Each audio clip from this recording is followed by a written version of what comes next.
Are you moving to the Raleigh area and have questions about the Wake County public school system? In this video, we will break it down for you.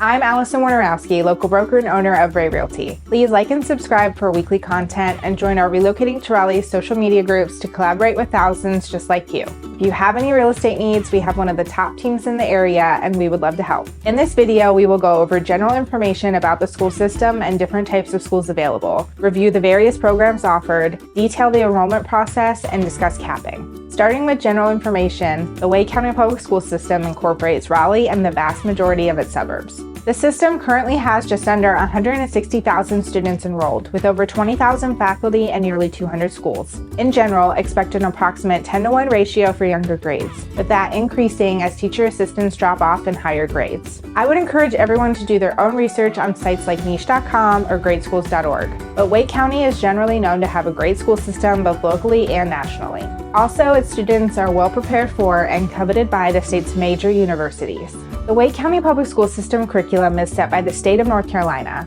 and it's based on the Common Core Learning Standards. Wake County has adapted the EL Education curricula for language arts and the Open Up Resources and Mathematics Vision Project for math. Some of Wake County schools are considered magnet schools, which allow specialization in a certain pathway to supplement their education. These pathways are Arts Plus, STEM, Gifted and Talented, International Baccalaureate, and Language Immersion Global Studies. There's even an early college program that allows some high school age students to begin taking select courses at local colleges and universities to supplement their education and gain college credit. Wake County also has year-round schools in addition to the traditional calendar. Traditional schools typically run from mid-August to early to mid-June, while year-round schools have 4 different tracks to choose from that operate on 9 weeks on and 3 weeks off, with holidays worked in as well. The last type of publicly funded school in Wake County are charter schools, which are independently run but still publicly funded. But while they have more freedom on how to teach the material, the state still sets performance and assessment requirements. Charter schools many times have different specializations to their curriculum, like STEM or arts, which are a more individualized education. And Wake County has some great options. And the best part is, they're still tuition free. Wake County also has some excellent private schools, which have even more freedom as to how and what they teach. However, there are still nationally required tests at certain grade levels that the state of North Carolina requires students to pass in order to graduate high school. The negative with private schools is the cost, as you have to pay for tuition, and it can feel like you're already paying for college in some cases. Next up, let's talk about some of the programs offered by Wake County Schools. We already touched on the early college program, but Wake County also offers programs like the Career and Technology Education Program for those interested in technology, second language studies, and academically or intelligently gifted programs for those who need more of a challenge. Special education programs are quite extensive, and ESL and intervention programs are available as well. Most elementary schools offer before and after school care that start as early as 7 a.m. and end as late as 6 p.m. These programs do cost money, but they're generally pretty affordable. And some elementary schools also have pre-K programs that operate the same hours as the elementary schools. Now let's get into the enrollment process for Wake County Public Schools. Wake County's website has a really great explanation of what you need to do, complete with video tutorials, and we will link the page in the description below. Even if you plan to apply to a magnet school or request to transfer, you still need to start by applying to your base school. At a high level, you will need to do the following. First, start by finding your base school in the locator tool by typing in your address. Next, complete the enrollment by first clicking on the enrollment link on Wake County's website under the Enrollment tab. This will prompt you to create an account and enter in some basic information about yourself and your child. Upon submittal of your enrollment online, your next step is to wait for your base school to reach out to you. This can take several days. In the meantime, collect the following records and upload them to your account that you've just created for enrollment. Child's birth certificate, proof of residency, parent or legal guardian identification, immunization records, and if applicable, custody documents. You can bring in hard copies to the school as well if necessary.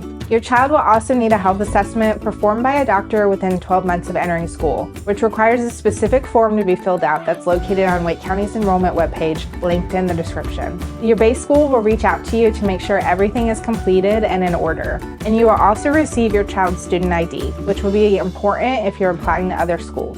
If you wish to transfer to a different public school, you can request the transfer within your first 10 days of submitting enrollment. This can be done online as well as through the link in the description. Transfer requests are rarely approved though, unless there is a compelling reason. Note that transportation may or may not be available, depending on how far your transfer school is away from your base school. So please plan to organize your own transportation if transferring from your base school.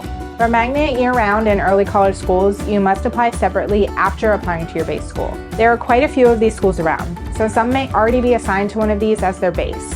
The enrollment period for the 2023 to 2024 school year for magnet and year-round schools is October 14th to January 25th, with notification via email by February 23rd, so it's pretty early. There are some great instructions on Wake County's website with video tutorials as well, but you'll have to create a separate account through Wake County's website to begin the enrollment process. You will need your child's student ID, which is why you must enroll at your base school first. You can choose up to 5 magnet schools and 2 year-round schools to be considered for, and you will also be given the option to prioritize. For year-round schools, you can put your track preference as well. Like transfer requests, please know that transportation via bus is not guaranteed. Wake County's website allows you to look up eligibility and apply to be considered. If you are not selected for your chosen school, you'll be placed in an applicant pool for a specific school for acceptance if space opens up. For charter and private schools, each have their own application period, so make sure you visit their websites to understand the requirements. Charter schools operate purely on the lottery system. Many people end up applying to multiple charter schools to increase their chances. But even if you don't get in right away, you'll be placed on a wait list. Due to so many people applying, these wait lists can be very long. It also means that many people drop out, so it's possible to be accepted even if you begin higher up on the wait list. For private schools, competition to get in varies widely on the school itself. Some schools can be challenging, like Daly's, but others have openings even as you get closer to the school year starting. Expect to put a down payment down though for registration. Lastly, let's talk about enrollment caps. This is a topic that worries many parents, as schools here can reach capacity and stop accepting new students for a period of time. This is done to ensure schools do not become overcrowded, and it's more common in some of the most popular areas like Cary or Apex. So what happens when your base school caps? First off, you'll still want to enroll in your base school and let your base school tell you that there isn't room, as sometimes certain grade levels may still have openings. But if there's still not room, you'll be assigned to the overflow school. Wake County does its best to limit the impact of this reassignment so you're not traveling across the county. Whether a school is capped or not is something that is known ahead of time, as there's a list of currently capped schools available on Wake County's website and linked in the description. I would also encourage you to apply to your base school as soon as you have established residency to secure your spot.